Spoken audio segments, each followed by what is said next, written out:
नमस्कार दोस्तों, मैं आपका दोस्त और होस्ट राज मेला और आप देख रहे हैं द बम्बार्ड की खास साक्षात्कार की श्रृंखला की कड़ी में मैं आप सबका एक बार फिर स्वागत करता हूं। इस श्रृंखला की कड़ी में हम आपको मिलवाते हैं बड़े राजनेताओं से, जो जनता और बड़े राजनेताओं के बीच में पुल का काम करते हैं। ऐसे नेताओं से हम आपको मिलवाते हैं। आज इसी कड़ी में आज हमारे साथ जुड़े हैं मुकुंदगढ़ से मूलचंद जी, जो 6 नंबर वार्ड के पार्षद हैं। तो चलिए मिलते हैं मूलचंद जी से। नमस्कार सर। नमस्कार सर, सबसे पहले तो मैं चाहूंगा कि आप हमारी जनता को अपना परिचय दें। मेरा नाम मूलचंद सैनी है। मैं वार्ड नंबर 6 का वार्ड मेंबर हूँ। जी सर, आपकी राजनीतिक कैरियर की शुरुआत कैसे हुई, वो भी आप हमारे दर्शकों को बताइए। राजनीतिक करियर की शुरुआत मेरी हुई थी। शुरू से मैं यहाँ 5-6 बार पार्षद का चुनाव लड़ चुका। जी, निर्दलीय जी। अब की बार मैं निर्दलीय ही हूँ और जी। पार्षद का चुनाव अब की बार जीत लिया मैंने और बीजेपी में मैंने ज्वाइन कर ली। जी, हम कोई ना कोई कार्य करते हैं तो हमारे जीवन में कठिनाइयाँ आती हैं। निश्चित रूप से कोई ना कोई कठिनाइयाँ आती हैं। जब आपने अपने राजनीतिक कैरियर की शुरुआत की तो आपके जीवन में वो कौन कौन सी कठिनाइयाँ आई, वो भी बताइए। कठिनाइयाँ तो ऐसे राजनीतिक में तो कोई विशेष भाग मैंने लिया नहीं पहले। जी।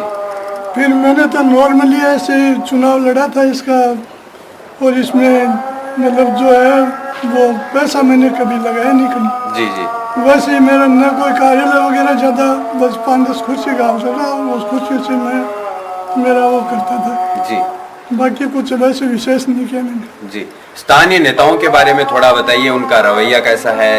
ऐसा कभी हुआ है कि आपके साथ कोई दुर्भावपूर्ण व्यवहार हुआ हो? नहीं, दुर्व्यवहार तो नहीं हुआ, जी लेकिन स्थानीय नेता भी जो कांग्रेस के थे वो भी ठीक ही थे।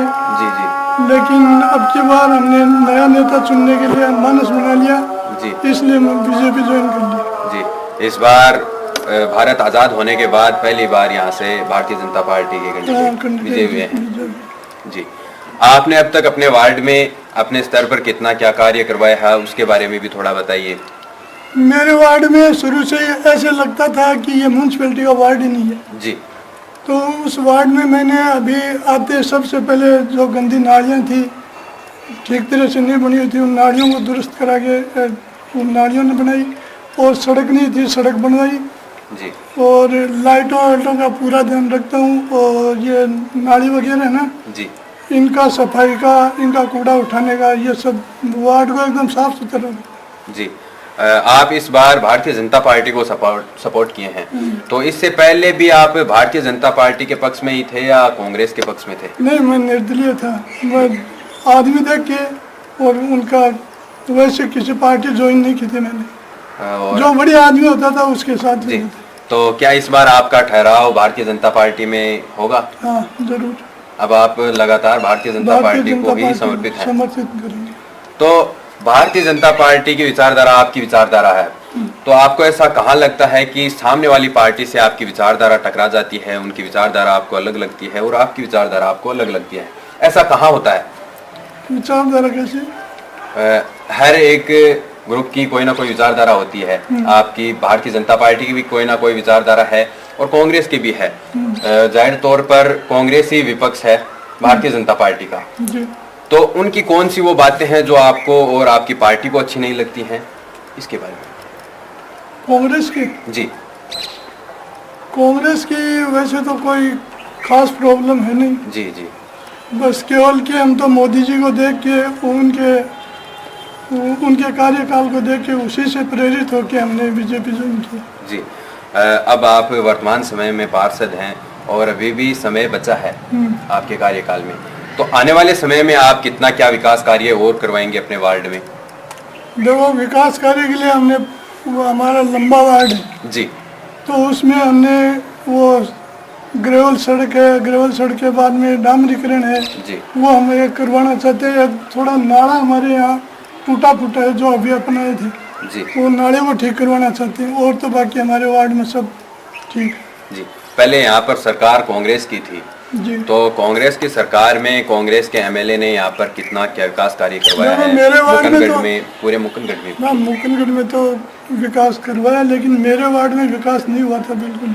जी। और कांग्रेस का ही तो विधायक था, कांग्रेस का ही वो वार्ड मेंबर था। जी। लेकिन कोई काम इस वार्ड में हुआ नहीं कुछ भी। जी, अब आपके विधायक हैं, आपके एमएलए हैं जाकिर साहब, तो अब यहाँ पर मुकनगढ़ में क्या क्या विकास कार्य होंगे? देखो तो उनसे अभी तो मुलाकात ही नहीं हुई पूरी, वो आए हैं जीत के, मिलेंगे तो उनसे बातचीत होगी, जी क्या क्या होंगे क्या नहीं होंगे, क्या हम प्रस्ताव रखेंगे, जी। उनके मिलने से पता चलेगा। जी, राजनीतिक सेक्टर में आपका सबसे पसंदीदा चेहरा कौन सा है और क्यों? राजनीतिक क्षेत्र में तो मैं पहले तो अटल बिहारी वाजपेयी को मानता था, जी, अभी मैं मोदी जी के पक्ष में। क्या वजह है बताइए कि पहले आप अटल जी को अपना। अटल जी एक ऐसे साफ सुथरे आदमी थे कि उसने राजनीति में कोई किसी का जैसे एक दूसरे का वो नहीं, अपने हिसाब से ही वो चलते थे, जी किसी का कटाक्ष वगैरह नहीं करते थे। जी जी। और मोदी जी आपके अब वर्तमान में सबसे फेवरेट इंसान है, तो इसके पीछे क्या वजह है कि वो आपके इतने चाहते हैं? नहीं, मोदी जी जो है देश के लिए मतलब बहुत अदम्य काम कर रहे हैं, विदेश में भी देश में भी, इसलिए मोदी से प्रेरित है। जी, हाल ही में जो वर्तमान में अभी चुनाव हुए हैं उनमें आप अपने प्रत्याशी को जिताने के लिए आपने कितनी क्या भागादौड़ी की, कितना क्या संघर्ष किया अपने प्रत्याशी को जिताने के लिए, वो भी जरा जनता को खुलकर बताइए। प्रत्याशी को जिताने के लिए हमने हमारे वार्ड में ही किया जाता था जी, क्या क्या लेकिन किया? हमारा वार्ड जो है मोमडन वार्ड है, जी इसलिए हम उनको ज़्यादा वोट नहीं दिला सके। जी और बाकी इधर उधर में हमारे जो भी संबंधी हैं उनसे कहा गया कि भाई बीजेपी को वोट देना जी। है, ये नया चेहरा है, इसको भी देखना है। जी। ये वजह से। तो क्या वजह होती है कि जो मोमडन्स लोग होते हैं वो बीजेपी को सपोर्ट नहीं करते वो हैं? बीजेपी को सपोर्ट इसलिए लिए करते हैं कि वो कांग्रेस को सपोर्ट करते हैं, कांग्रेस को फेवरेट मानते हैं। क्या वजह है और इसके पीछे? इसको बीजेपी को मानते हैं कि ये मोमडन्स के लिए ठीक नहीं है, ये मोमडन्स को और अलग दृष्टि से देखते हैं इनकी नज़रिया में। क्या वाकई में ये सच है? न सच तो नहीं है, लेकिन ये समझ रहे हैं। हमने बीजेपी में भी वोट डलाए अब की बार, जी। और जी, मोमडन्स के वोट दिलाए, तो उन्होंने इस बार बीजेपी में अपना वोट दिया है। दिया कुछ परसेंट दिया। तो उनको जो ये कांग्रेस है पार्टी, उनको ये अपनी क्यों लगती है, इसके बारे में भी आप कुछ बता सकते हैं? अब इनका तो पता नहीं कैसे क्या लगता है, इनको पूछते हैं, वो चाहे पढ़ा लिखा हो चाहे अनपढ़ हो, जी जी वो कांग्रेस को फेवरेट मानते हैं। जी। अब राजस्थान में बीजेपी की सरकार है, तो राजस्थान किस ओर अग्रसित है, विकास में क्या क्या परिवर्तन होंगे, वो भी जरा जनता को खुलकर बताइए। अब राजस्थान के बारे में तो हम क्या बताएं, राजस्थान में तो अब जो नए नेता आए हैं, जी, भजनलाल जी। भजनलाल जी शर्मा जी, जी वो क्या करेंगे क्या नहीं करेंगे अभी तो वो बने ही है, अभी उनसे कोई विशेष चर्चा की बात तो है नहीं किसी जी जी। आप आज के युवाओं को कोई संदेश देना चाहते हैं तो वो भी आप हमारे चैनल द बम्बार्ड के माध्यम से हमारे युवा साथियों को कोई संदेश देना चाहते हैं तो दे सकते हैं। मैं तो संदेश तो यही देना चाहूँगा कि भाई बीजेपी को खुल कर सपोर्ट करो। जी दोस्तों, ये थे आज हमारे साथ मूलचंद जी जो 6 नंबर वार्ड के पार्षद हैं। इनसे मिलकर आपको कैसा लगा आप हमें कमेंट बॉक्स में ज़रूर बताइएगा। आज के लिए इतना ही, मिलते हैं जल्दी एक और नई शख्सियत के साथ, तब तक के लिए धन्यवाद।